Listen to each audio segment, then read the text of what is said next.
आणि एवढ्या हजारोच्या आणि लाखोच्या संख्येनं गावामध्ये सुद्धा भरलेलं आहे गाव पूर्ण नंदुरबार. लोकांनी जागा नाही इतकी परिस्थिती आहे. तुमच्या सगळ्यांचं खूप स्वागत, खूप अभिनंदन. एवढं सुंदर स्वागत महाराष्ट्रामध्ये आपण सगळ्यांनी केलेलं आहे. आपल्याला माहिती आहे की आदरणीय इंदिराजी गांधी या पार्लमेंटच्या म्हणजे लोकसभेच्या इलेक्शनची सुरुवात नंदुरबार मधून करीत होते आणि आपण अशाच मोठ्या संख्येने उपस्थित राहत असायचे.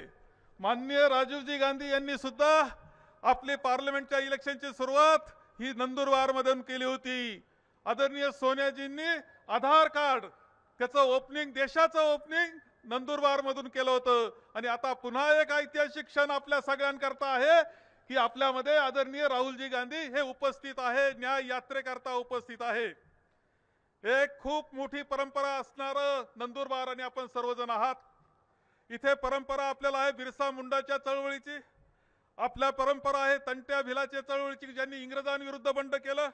खाजा नाईकची तर परंपरा आहे की या सगळ्यांनी स्वातंत्र्याकरता लढाई करणारे आदिवासी म्हणून त्यांचा नाव लौकिक मोठा राहिलेला आहे. 1942 साली ज्या दिवशी महात्मा गांधींनी चले जावची घोषणा केली त्यानंतर आपल्या नंदुरबार शहरामध्ये एक विद्यार्थ्यांनी छोट्या मुलांनी मोर्चा काढला चले जावच्या घोषणा देत. आणि त्यावेळेस इंग्रजांनी बळी घेतला तो शिरीष कुमारचा बळी घेतला. आणि चळवळीतलं पहिलं बलिदान 42च्या चळवळीचं चले जावच्या चळवळीतलं पहिलं बलिदान हे नंदुरबार मधल्या एका बालकानं दिलेलं आहे. याचा आपल्या सगळ्यांना अभिमान आहे.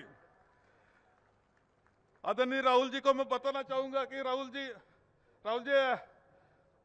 जब 1942 की चळवळ शुरू हुई थी चले जाओ की, तो पहला बलिदान यहाँ एक 11 बरस के बच्चों ने दिया है, शिरीष कुमार ने ये यहाँ दिया है, नंदुरबार में दिया है. इसका अभिमान ये सब सबको अभिमान है. आज अत्यंत महत्वाचा दिवस आपल्या सगळ्यांकरता आहे की राहुलजी आपल्यामध्ये आलेले आहेत. एक अत्यंत तुमच्या सगळ्यांवर खरं म्हणजे तुम्ही सगळेजण काँग्रेस करता कायम ताकद देणारी माणसं राहिलेली आहात. एक परंपरा काँग्रेसची परंपरा नंदुरबारची आपली राहिलेली आहे. पुन्हा एकदा काँग्रेस नंदुरबार मध्ये महाराष्ट्रात आणि देशामध्ये आणायची आहे.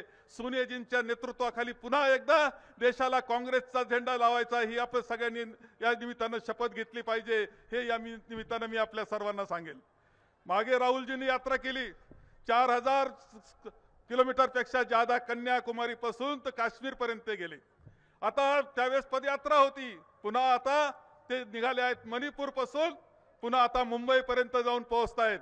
सगळ्या देशामध्ये एक अत्यंत चांगला प्रतिसाद त्यांना मिळतोय. हजारोनं लाखोनं लोक जमतायत आणि त्यांच्याशी संवाद आदरणीय राहुलजी साधतायत आणि सांगतायत की हा देश चाललाय कसा. आज होळीचा सण आहे आणि होळीच्या सणाच्या दिवशी आपण काही इच्छा व्यक्त करतो.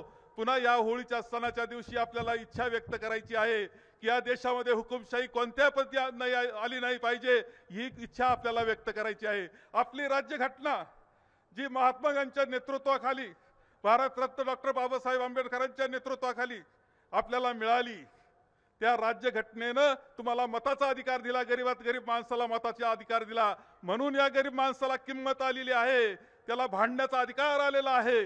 आपल्याकरता तो मागण्या करू शकतो, आपले प्रश्न सोडवू शकतो. हे राज्यघटनेनं दिलं आहे.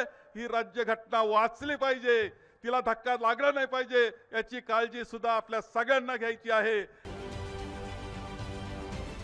राजकारणातील प्रत्येक अचूक बातमीचे सर्वात आधी अपडेट्स मिळवण्यासाठी सरकारनामाच्या सर्व सोशल मीडिया प्लॅटफॉर्मला लाईक, फॉलो आणि सबस्क्राईब करा. तसंच सर्व नोटिफिकेशनसाठी बेल आयकॉन प्रेस करायला विसरू नका.